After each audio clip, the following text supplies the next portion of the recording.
Letter 35. The Beautiful Being. Yes, I have seen angels. If by angels you mean spiritual beings who have never dwelt as men upon the earth. As a man is to a rock, so is an angel to a man in vividness of life. If we ever experience that state of etheric joy, we have lost it through long association with matter. Can we ever regain it? Perhaps. The event is in our hand. Shall I tell you of one whom I call the beautiful being? If it has a name in heaven, I have not heard it. Is the beautiful being man or woman? Sometimes it seems to be one, sometimes the other. There is a mystery here which I cannot fathom. One night, I seemed to be reclining upon a moonbeam, which means that the poet which dwells in all men was awake in me. I seemed to be reclining upon a moonbeam, and ecstasy filled my heart. For the moment I had escaped the clutches of time, and was living in that etheric quietude which is merely the activity of rapture raised to the last degree. I must have been enjoying a foretaste of that paradoxical state, which the wise ones of the East call nirvana. I was vividly conscious of the moonbeam and of myself, and in myself seemed to be everything else in the universe. It was the nearest I ever came to a realization of that supreme declaration, I am. The past and the future seemed equally present in the moment. Had a voice whispered that it was yesterday, I should have acquiesced in the assertion. Had I been told that it was 1,000,000 years hence, I should have been also assentive. But whether it was really yesterday or 1,000,000 years hence mattered not in the least. Perhaps the beautiful being only comes to those for whom the moment and eternity are one. I heard a voice say, "Brother, it is I." There was no question in my mind as to who had spoken. "It is I," can only be uttered in such a voice by one whose individuality is so vast as to be almost universal. One who has dipped in the ocean of the all, yet who knows the minute by reason of its own inclusiveness. Standing before me was the beautiful being, radiant in its own light.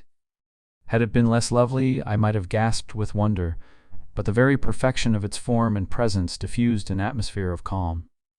I marveled not, because the state of my consciousness was marvel. I was lifted so far above the commonplace that I had no standard by which to measure the experience of that moment. Imagine youth immortalized, the fleeting made eternal. Imagine the bloom of a child's face and the eyes of the ages of knowledge. Imagine the brilliancy of 1,000 lives concentrated in those eyes, and the smile upon the lips of a love so pure that it asks no answering love from those it smiles upon. But the language of earth cannot describe the unearthly, nor could the understanding of man grasp in a moment those joys which the beautiful being revealed to me in that hour of supreme life. For the possibilities of existence have been widened for me. The meanings of the soul have deepened. Those who behold the beautiful being are never the same again as they were before. They may forget for a time, and lose in the business of living the magic of that presence, but whenever they do remember, they are caught up again on the wings of the former rapture. It may happen to one who is living upon the earth. It may happen to one in the spaces between the stars, but the experience must be the same when it comes to all. For only to one in the state in which it dwells could the beautiful being reveal itself at all. A song of the beautiful being. When you hear a rustling in the air, listen again, there may be something there. When you feel a warmth mysterious and lovely in the heart, there may be something there. Something sent to you from a warm and lovely source. When a joy unknown fills your being, and your soul goes out toward some loved mystery, you know not where, know that the mystery itself is reaching toward you with warm and loving, though invisible, arms. We who live in the invisible are not invisible to each other. There are tender colors here and exquisite forms, and the eye gloats on beauty never seen upon the earth. Oh, the joy of simple life to be, and to sing in your soul all day, as the bird sings to its mate, for you are singing to your mate whenever your soul sings. Did you fancy it was only the springtime that thrilled you, and moved you to listen to the rustling of wings? The springtime of the heart is all time, and the autumn may never come. Listen. When the lark sings, he sings to you. When the waters sing, they sing to you. And as your heart rejoices, there is always another heart somewhere that responds. And the soul of the listening heavens grows glad with the mother joy. I am glad to be here. I am glad to be there. There is beauty wherever I go. Can you guess the reason, children of Earth? Come out and play with me in the daisy fields of space. I will wait for you at the corner where the four winds meet. You will not lose your way if you follow the gleam at the end of the Garden of Hope. There is music also beyond the roar of the earth as it swishes through space. There is music in keys unknown to the duller ears of the earth, and harmonies whose chords are souls attuned to each other. Listen, do you hear them? Oh, the ears are made for hearing, and the eyes are made for seeing, and the heart is made for loving. The hours go by and leave no mark, and the years are as sylphs that dance on the air and leave no footprints, and the centuries march solemn and slow. But we smile, for joy is also in the solemn tread of the centuries. Joy, joy, everywhere. It is for you and for me, and for you as much as for me. Will you meet me out where the four winds meet? Letter 36.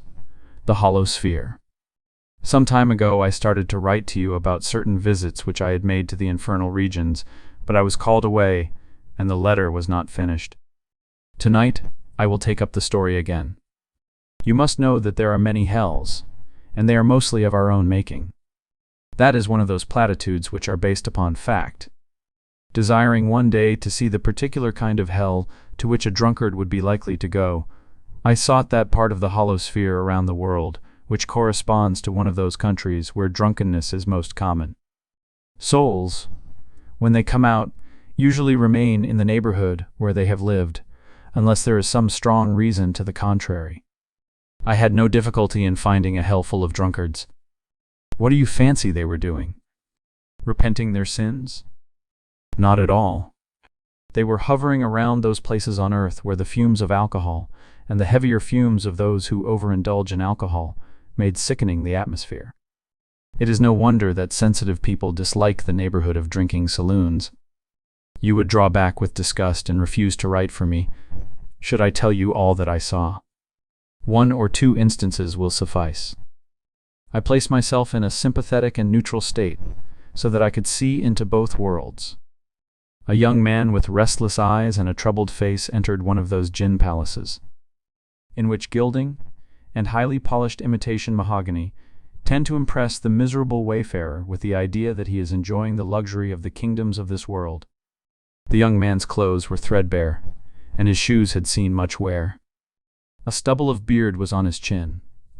For the price of a shave is the price of a drink, and a man takes that which he desires most, when he can get it. He was leaning on the bar, drinking a glass of some soul-destroying compound. And close to him, taller than he and bending over him, with its repulsive, bloated, ghastly face pressed close to his, as if to smell his whiskey-tainted breath, was one of the most horrible astral beings which I have seen in this world since I came out. The hands of the creature, and I use that word to suggest its vitality, the hands of the creature were clutching the young man's form. One long and naked arm was around his shoulders, the other around his hips. It was literally sucking the liquor-soaked life of its victim, absorbing him, using him, in the successful attempt to enjoy vicariously the passion which death had intensified. But was that a creature in hell? You ask. Yes, for I could look into its mind and see its sufferings. Forever. The words forever may be used of that which seems endless. This entity was doomed to crave and never to be satisfied.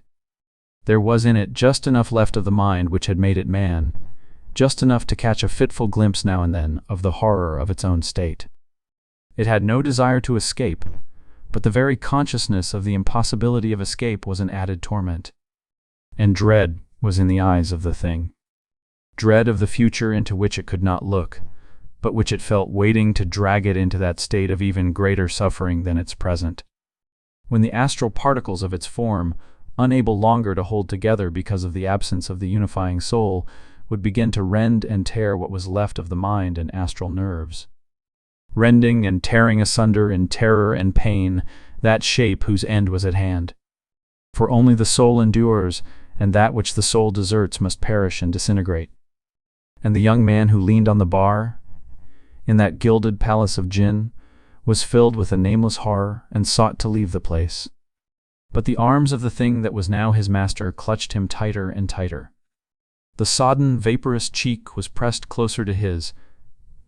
The desire of the vampire creature aroused an answering desire in its victim, and the young man demanded another glass. Verily, earth and hell are neighboring states, and the frontier has never been charted. I have seen hells of lust and hells of hatred. Hells of untruthfulness, where every object which the wretched dweller tried to grasp turned into something else, which was a denial of the thing desired. Where truth was mocked eternally and nothing was real, but everything, changing and uncertain as untruthfulness, became its own antithesis.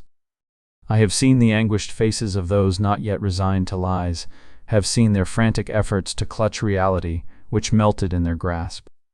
For the habit of untruthfulness, when carried into this world of shifting shapes, surrounds the untruthful person with ever-changing images, which mock him and elude. Would he see the faces of his loved ones? The promise is given, and as the faces appear, they turn into grinning furies. Would he grasp in memory the prizes of ambition? They are shown to be but disgrace in another form, and pride becomes weak shame. Would he clasp the hand of friendship? The hand is extended, but in its clutch is a knife, which pierces the vitals of the liar without destroying him. And the futile attempt begins again, over and over, until the uneasy conscience is exhausted. Beware of deathbed repentance and its after-harvest of morbid memories.